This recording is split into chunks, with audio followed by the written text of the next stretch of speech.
fétichise les choses. La Constitution, elle reste une loi. Elle est la loi fondamentale, certes.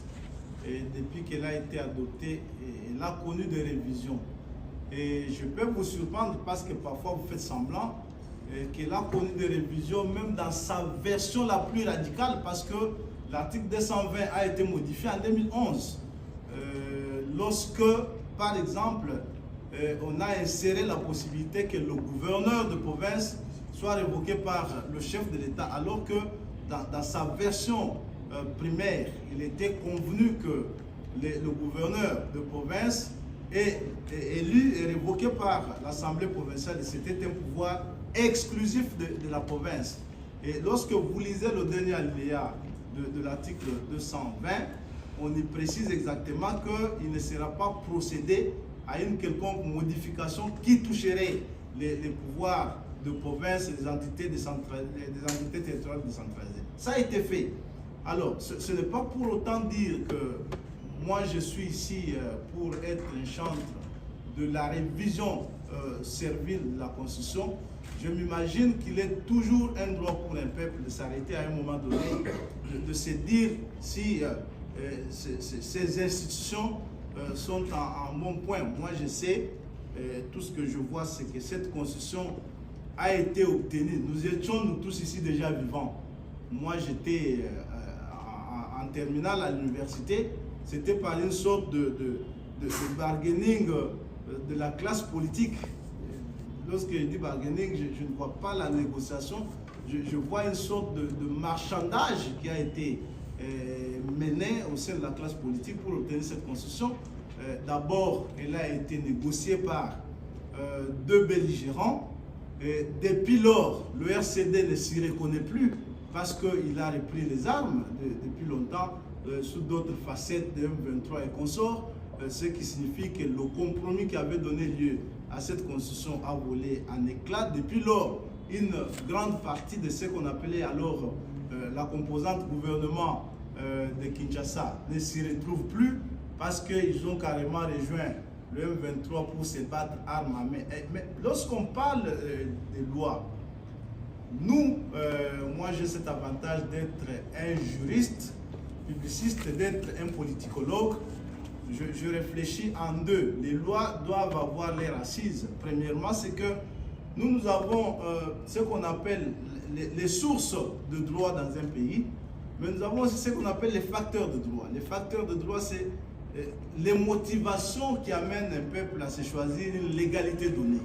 Et la première de ces motivations, lorsque nous avons adopté cette constitution, c'était exactement que plus personne ne recourt aux armes pour tenter de prendre le pouvoir de manière arbitraire comme ça s'est fait. Qu'est-ce qu'on peut imaginer aujourd'hui? Est-ce que cette constitution a réussi à formaliser ce vœu-là, à contrôler cette tendance à aller conquérir le pouvoir par les voies des armes? Je peux dire non, ça c'est clair. Et si c'était ça la motivation principale, parce que dans sa rédaction même, l'objectif était qu'on mette fin à la guerre et une fois pour toutes, on a dit plus jamais ça. Alors qu'on a vu que ceux qui l'ont obtenu par cette sorte de marchandage que j'ai décrit ici ne s'y retrouvent plus. Et est-ce qu'on ne peut pas se dire qu'il y a un problème qu'on peut évaluer? Je dis que je ne suis pas partisan ici du discours, on révise ou on ne révise pas, mais on peut analyser que chaque fois que les institutions fonctionnent, nous avons assisté à des débats tragiques. Des débats tragiques parce que chaque acte que le président de la République a posé dans l'exercice de ses compétences a été contesté. Les décisions des juges sont contestées alors que c'est de cette constitution que les juges tirent leur pouvoir, y compris les juges suprêmes comme la Cour constitutionnelle, comme la Cour de cassation. Mais lorsqu'ils ont rendu qu'il s'agisse en matière électorale, on a contesté. Tous les résultats des élections, depuis que la Constitution est entrée en vigueur, ont été contestés. C'est pour vous dire qu'en clair, il y a de plus en plus cette poussée de pensée dans le peuple, la nation, qui dit que la Constitution ne sécurise plus le vouloir être collectif que nous avons mis ensemble. Ça, c'est une réflexion. Moi, je ne suis pas partisan d'un camp ou de l'autre. Lorsque ce débat nous sera déposé sur table, nous allons l'aborder avec responsabilité. Est-ce que lorsque, par exemple, par 2 reprises ou 3 reprises, on a vu la Cour constitutionnelle censurer les arrêts de la Cour de cassation ici ou du Conseil d'État, est-ce que tout ça, ça ne peut pas être interrogé pour nous dire qu'il y a des choses qui doivent être adaptées à la réalité lorsque le chef de l'État, dans l'exercice de ses compétences lui dévolues par la Constitution, il décrète l'état de siège. Nous avons assisté à une crise ici, lorsque le Parlement a voulu bien se donner le pouvoir de censurer les actes du chef de l'État en cette matière-là. La nomination des juges, ça fait l'objet des contestations.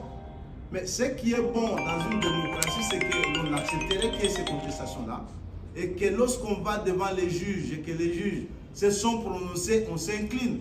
Mais là, nous sommes en face d'une réalité que soit on a des contestations et même lorsque le juge tente de résoudre ces contestations, on s'oppose. Ça signifie que les écrits de la Constitution tels que nous les avons formulés en 2006 ne font plus autorité. Moi, je crois qu'il y a un débat à avoir là-dessus. Lorsque vous lisez cette Constitution ici, vous avez vu qu'elle a été révisée en 2011 et qu'en 2011, l'article, je crois, 218 a reconnu au chef de l'État la possibilité d'appeler le peuple au référendum. Mais si vous pensez que le chef de l'État a droit d'appeler le peuple au référendum et que si quelqu'un met un point de vue sur la révision constitutionnelle, vous dites qu'il a péché, donc vous le qualifiez de tous les noms d'oiseaux. Mais cette révision remet à quoi? C'est parce qu'on imagine qu'à un moment donné, les lois peuvent tomber dans la désuétude ou dans la caducité et qu'on ne pouvait pas rester cloisonné dans une situation où personne n'a l'initiative. Le constituant dérivé a dû se faire l'idée qu'il fallait qu'il y ait quand même dans la nation quelqu'un qui a l'initiative de pouvoir soit réviser ou faire réviser la Constitution ou la faire changer en soumettant la question à l'approbation du peuple. Et ça, ce n'est pas, à ce que je sache, Félix Tshisekedi qui l'a fait, c'est une Constitution qu'il a trouvée avec ces modifications-là. Il va sans dire que si aujourd'hui il y a un débat de cette nature sur la modification, les changements de la Constitution, c'est un débat démocratique pour autant que l'on n'arrive pas à nous dire quel est ce précepte légal ou constitutionnel qui l'interdit farouchement. Donc là, il faut qu'on ait le courage de regarder les choses de cette manière-là et de les apprécier objectivement, que de rester cloisonné dans l'idée, bon écoutez, on ne modifie pas la Constitution. Ok, on ne modifie pas la Constitution. Le président de la République a nommé les juges à la Cour constitutionnelle conformément à la Constitution, on a contesté. On ne modifie pas la Constitution. La CENI publie les résultats, on conteste. On ne modifie pas la Constitution. Le chef d'État décrète l'état d'urgence, on conteste. On modifie finalement, nous tous nous sommes à peu près d'accord qu'on n'applique pas la Constitution, on ne veut pas l'appliquer, mais on ne la modifie pas. C'est ça des problèmes pour lesquels un peuple qui veut aller de l'avant doit avoir le courage de se regarder dans les yeux et dire qu'il faut décider. Moi, je ne suis pas un extrémiste pour dire que ceci est absolument bon et ce qu'on dit de l'autre côté est totalement faux. Mais je pense que pour autant qu'aujourd'hui, il y a des gens qui estiment et qui ont handicapé pratiquement 2 mandats d'un président de la République élu en prenant les armes pour tenter de conquérir le pouvoir militairement, en occupant 2 territoires alors que c'est ce que cette Constitution avait voulu primordialement interdire. Il y a déjà un débat qui s'ouvre, il faut l'aborder avec responsabilité. Moi, je crois que c'est ça mon point de vue. Merci beaucoup. Avec le